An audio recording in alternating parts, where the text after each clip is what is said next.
Oke teman-teman, balik lagi dengan saya Fikri Ridho. Seperti biasa, saya akan bereaction soal sepak bola Indonesia dan juga tanggapan dan komentar dari netizen Indonesia soal persepak bolaan tanah air. Jadi seperti apa tanggapan mereka? Mari kita simak sama-sama. Tapi sebelum itu jangan lupa untuk like, komen, dan subscribe. Dan jangan lupa juga untuk nyalakan lonceng notifikasinya. Let's go!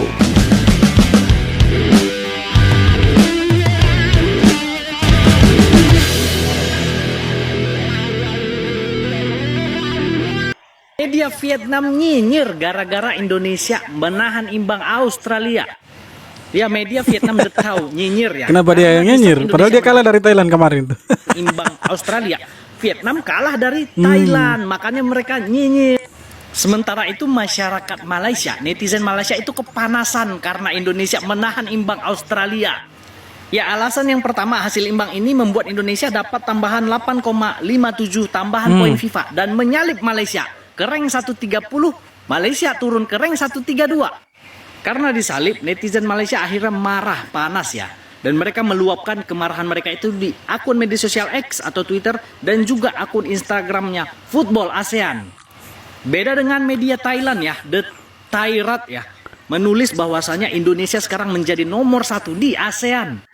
Nah, kalau netizen Malaysianya iri dan panas, tapi media Malaysianya sehat nih ya. Mereka memuji Indonesia rekor tidak terkalahkan di kualifikasi Piala Dunia. Nah, ada beberapa media-media Malaysia dan Vietnam itu yang memang sering-sering buat berita kontroversi tentang Indonesia. Salah satunya itu Soha kok, apa kok itu? Soha.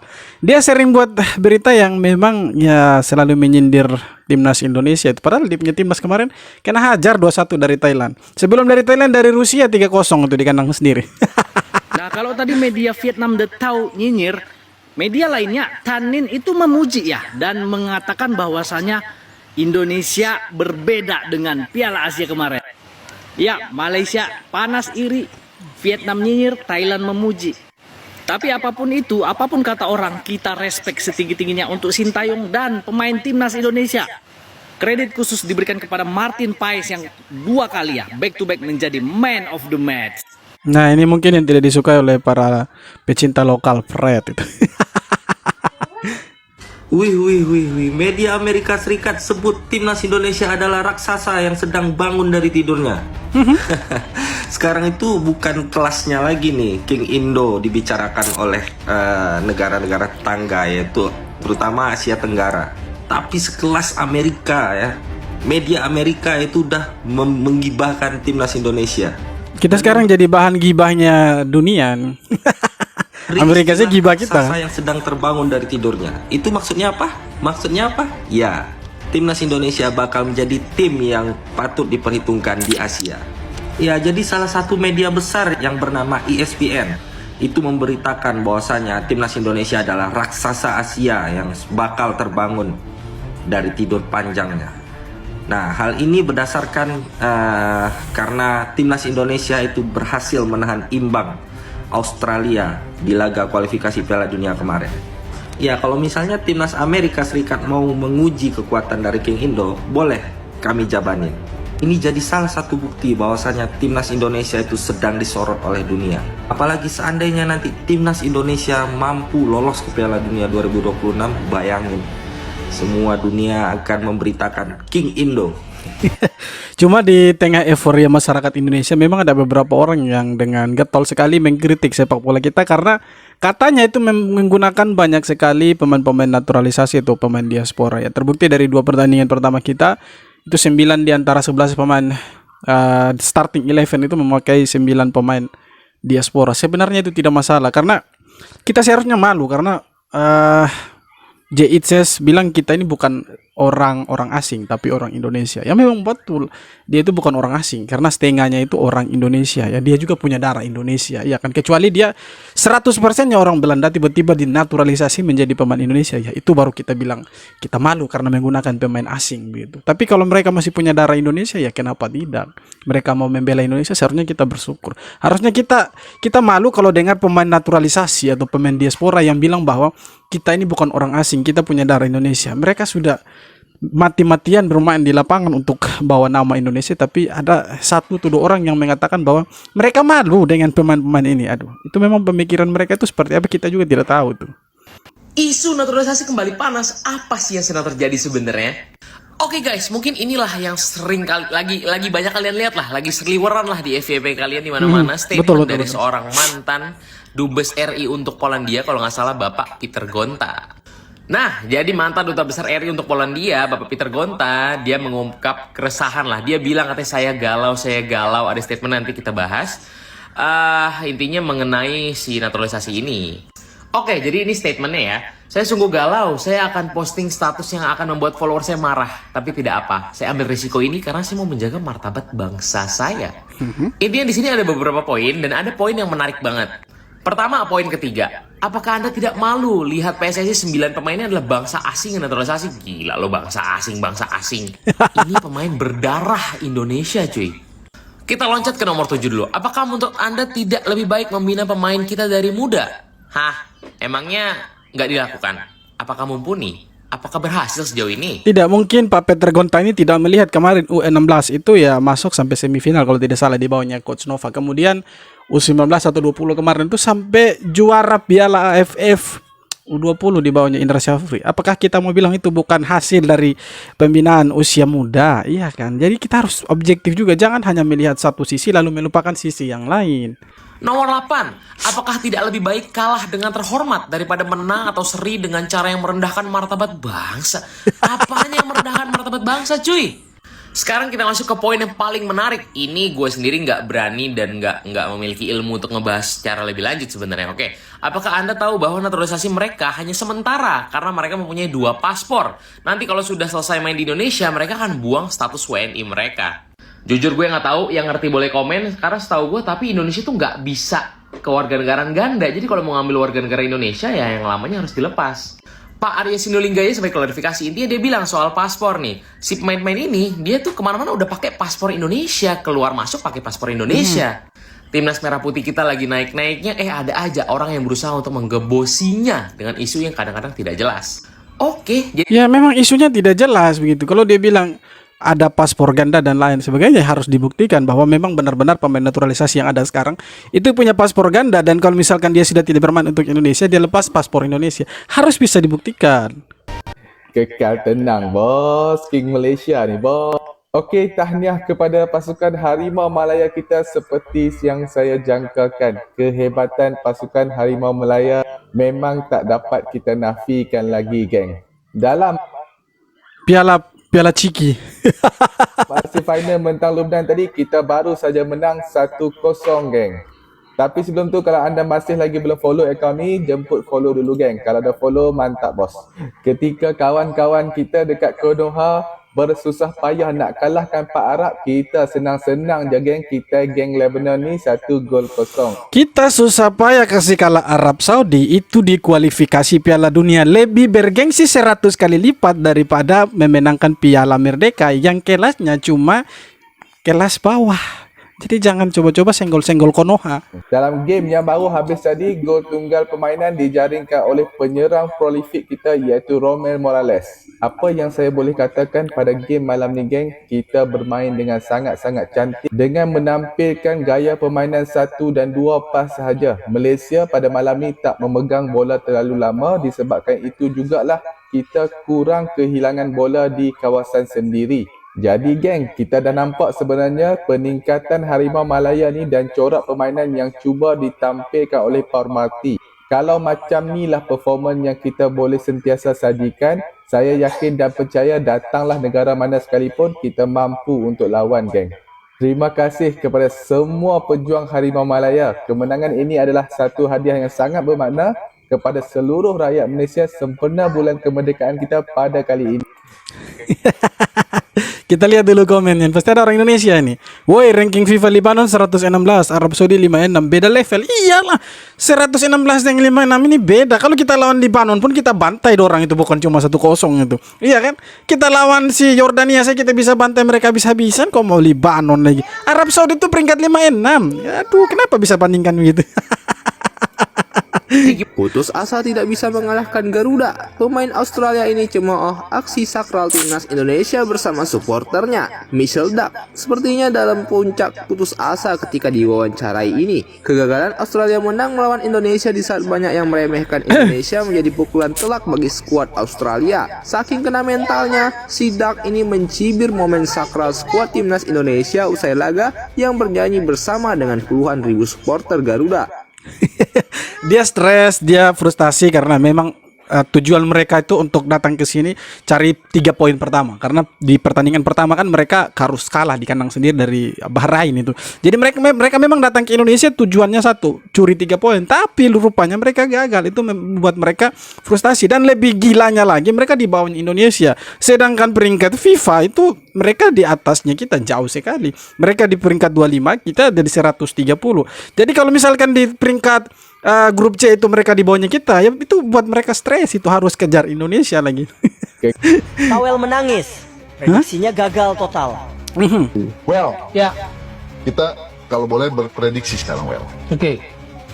Australia dalam posisi terluka. Tapi bule Australia lawan bule Indonesia, kan gue nggak boleh pesimis. Jadi, Mindsetnya harus berubah. Jadi menang tipis. menang tipis. Ya. Indonesia. Australia. Waduh. Waduh, salah ini prediksinya Bung Towel ini. Sebenarnya 1-0 untuk Australia, tapi 0-0. Berarti Bung Towel kali ini salah prediksi itu. Kita lihat dulu komen netizen ini. Towel itu bukan prediksi tapi mendukung lawan daripada mendukung timnas. Ya sepertinya begitu. Tapi ya itu termasuk prediksi juga teman-teman, karena ditanya prediksinya apa, 1-0 buat Australia. Tapi tidak masalah lah. Indonesia bisa tahan imbang Australia. Berarti Bung Towel kali ini salah. Timnas Indonesia hancurkan pertahanan Australia. Ini prosesi build up yang sangat amat sempurna. Dari posisi Jay Adjust memberikan passing ke Iva Jenner. Nah, pemain Indonesia menerapkan yang namanya invite pressing, menarik pemain Australia untuk melakukan penekanan dengan konsekuensi akan memunculkan ruang. Nah, di sini Irfan bergerak, muncul ruang di sini, dan Goodwin menekan Rizky Ridho memunculkan ruang bagi Sandy Walsh. Kita lihat, yap, Ridho, Sandy Walsh terima bola dari Rizky Ridho. Nah, di sini coba diekspos oleh pemain Indonesia di saat Marcelino lakukan gerakan tanpa bola, mengikat pemain Australia. Rafael strike drop, mengincar area yang ditinggalkan oleh Irfan. Sandy Walsh melakukan passing, 1-2 dilakukan pemain Indonesia, strike dan Marcelino. Nah, di momen ini menjadi kunci di saat struktur 4 back Australia sudah berantakan. Ya, Marcelino lebih memilih memberikan passing ke Ragnar daripada Verdong yang sudah meminta bola. Nah ini andai kata Marcelino jeli melihat Verdong yang posisinya lagi waktu itu kosong, tidak terkawal sama sekali oleh pemain Australia, saya pikir wah gila ini Indonesia bisa kasih kalah 1-0 waktu itu sama si Australia. Tapi ya sayangnya Marcelino lebih memilih untuk ya memberikan bola ke Ragnar, dan ya bisa terpotong oleh pemain-pemain Australia. Sayangnya sekali itu, kita tidak bisa cetak gol. Sebenarnya bisa ini 1-0 bisa itu. Ini jujur ini udah kebangetan sih. Gue kan sengaja gue bikin di preview itu, setiap match kita ngelawan tim yang levelnya di atas kita, gue berusaha untuk nurunin ekspektasi kalian guys. Timnas kita itu sekarang levelnya emang udah mau coba buat masuk ke Asia. Cuma emang kalau ketemunya Australia, Saudi, Jepang, hasil seri itu udah kemenangan buat kita boy. Nih lu baca sendiri deh ya di bawah ini ya. Masih ada aja orang yang punya mindset tuh begini. Sintayong udah dikasih naturalisasi banyak, tapi kita masih main bertahan ngelawan.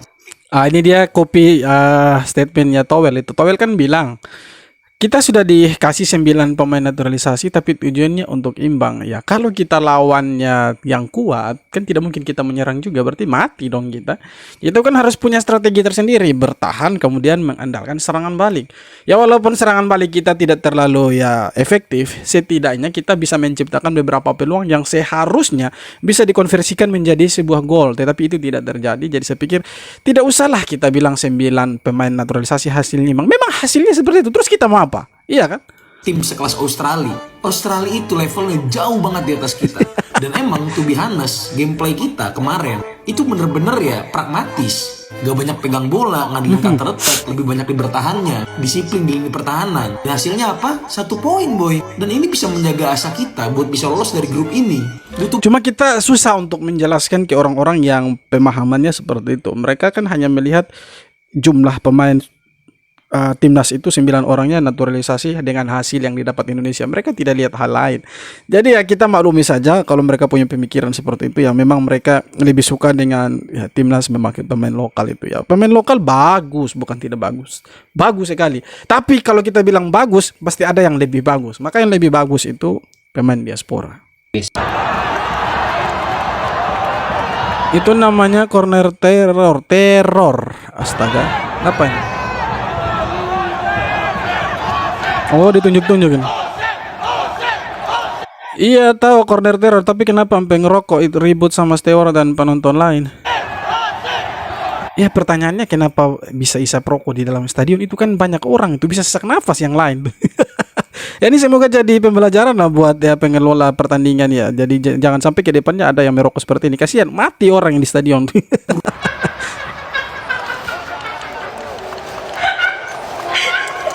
Ini saya pikir si Justin mau tendang seperti Pepe tendang pemain lawan waktu itu, waktu Real Madrid lawan klub apa itu yang strikernya itu ditendang-tendang sama si Pepe. Saya pikir ya ini dibuat begitu sama Justin Hubner. Aduh, mati sudah kita, ini kartu merah Justin ini. Tapi untungnya tidak seperti itu.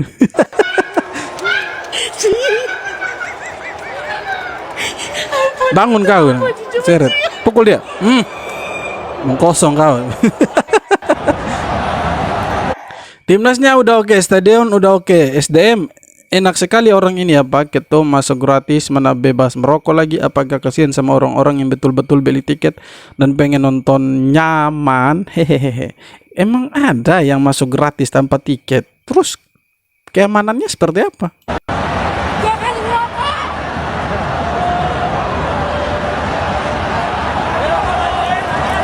Nah, itu rokok asapnya di mana-mana.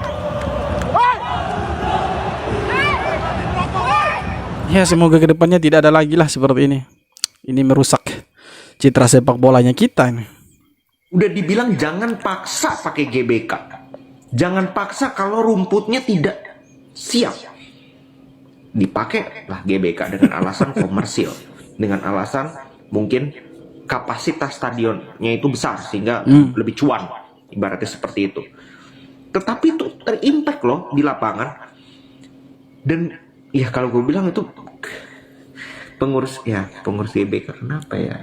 Lu rumput ditanam itu zaman kapan? Tapi masalahnya kita mau pakai stadion mana gitu. JIS kalau tidak salah ada konsernya Bruno Mars itu. Nah, kemudian si GBK ini ya stadion satu-satunya yang besar yang bisa tampung penonton itu lebih dari 70.000. Jadi ya mau tidak mau pakai itu, walaupun rumputnya tidak menjamin Indonesia akan main bagus. Memang tidak sebagus kita bermain di Arab Saudi waktu itu. Pertama karena mungkin tekanan publik seperti yang Koci bilang. Kemudian kedua ini ya rumput memang gila sih rumput GBK ini sepertinya baru ditanam 1 minggu yang lalu. Makanya ketika ditendang lihat ini rumputnya ini.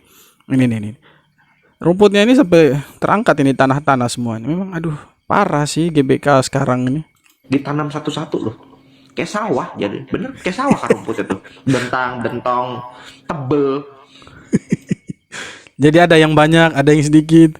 Tapi saya lihat ada satu video sampai STY itu tarik-tarik rumputnya itu waktu mau cek lapangan itu. Pecat. Verdong mode senyap sekali tampil tunjukkan performa yang mantap. Dari sekian banyak performa pemain timnas kemarin, nama Calvin Verdong tak banyak diucap. Dalam mode senyap, dirinya adalah bek sayap yang tanggap. Dalam 90 menit pertandingan versi Australia, Verdong tampil begitu cakap. Meski Verdong posturnya kecil, musuh besar ia lawan dengan sigap. 66 kali sentuhan, 5 tackle sukses dan 13 kali menang duel. Tapi ratingnya dia tinggi nih, 8,1 kalau tidak salah ratingnya Verdong. Dia seperti Carvajal dia, Carvajalnya Indonesia dia ini. Ini aku coba tanggapin statementnya dari Bung Toel yang sumbernya itu dari Sportify Indonesia ya teman-teman. Bung Toel ini salah satu pengamat sepak bola yang cukup lama teman-teman. Kurang lebih beliau ini udah mengamati persepak bola Indonesia itu kurang lebih sekitar 30 tahunan lah. Nah, beliau itu ngomong gini di podcast tersebut ya. Itu kita butuh 9 naturalisasi untuk bisa imbang dan bertahan melawan Arab Saudi ya. Ini aku coba menanggapi ya.